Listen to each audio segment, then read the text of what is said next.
আসসালামু আলাইকুম। আজ আমি আপনাদের তৈরি করে দেখাবো পোটাটো ললিপপ। কিভাবে আমি সুন্দর ক্রিস্পি পোটাটো ললিপপটা তৈরি করেছি তার পুরো প্রণালীটি আজ আমি আপনাদের দেখিয়ে দেব। তো চলুন দেখে নেওয়া যাক কিভাবে আমি তৈরি করেছি পোটাটো ললিপপ। প্রথমে এরকম ছোট ছোট 4-5টা সেদ্ধ আলু নিলাম। এখন আলুগুলোকে আমি ভেঙে একটু মেখে নেব।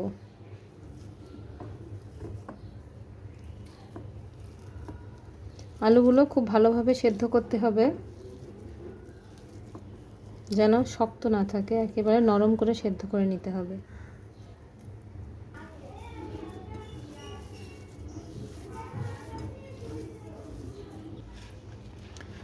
এবার এতে দেব 1 কাপ পরিমাণ পেঁয়াজ কুচি,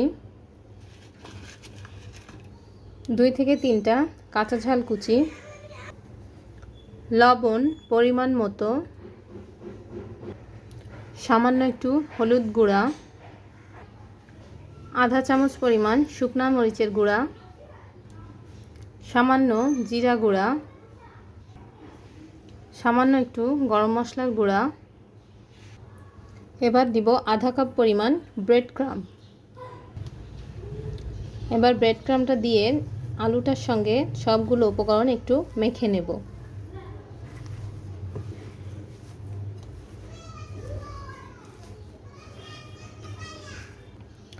এবার এতে দিলাম সামান্য একটু সরিষার তেল, খুব সামান্য পরিমাণই দিলাম।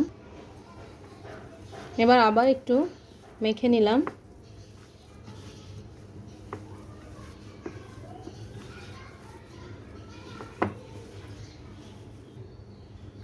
এবার মাখা হয়ে গেলে এখন আমি এরকম গোল গোল বলের মতো করে নেব।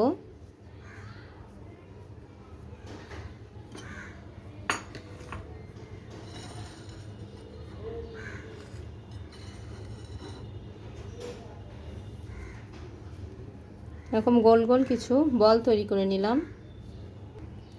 সবগুলো বল এভাবে তৈরি করে নিলাম। এবার 2 চামচ পরিমাণ ময়দা নিলাম।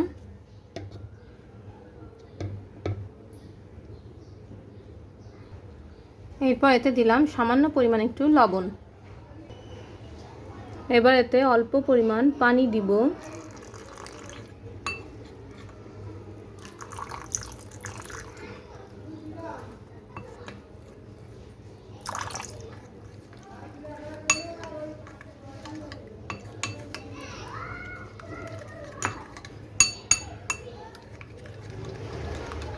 এভাবে একটু ঘন করে নেব, খুব পাতলা হবে না, একটু ঘন।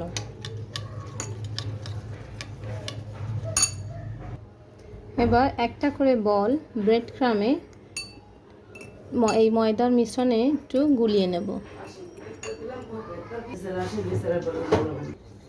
এবার এটা ব্রেড ক্রামে গড়িয়ে নেব।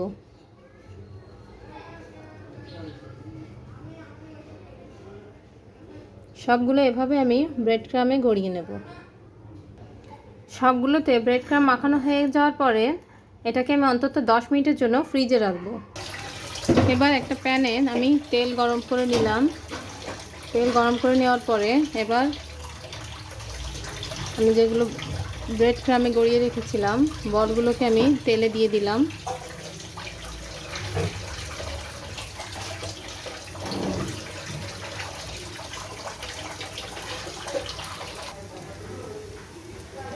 এক পাশ লাল হয়ে গেলে অন্য পাশ আমি উল্টে দেব।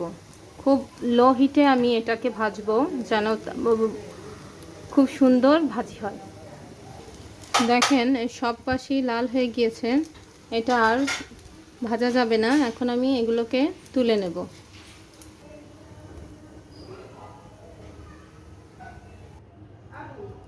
তৈরি হয়ে গেল আমার পোটাটো ললিপপ।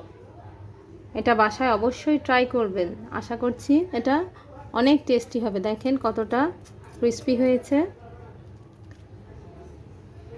ভালো লাগলে লাইক, শেয়ার এবং সাবস্ক্রাইব করতে ভুলে যাবেন না। আজ এই পর্যন্ত। আশা করি ভালো থাকবেন। আল্লাহ হাফেজ।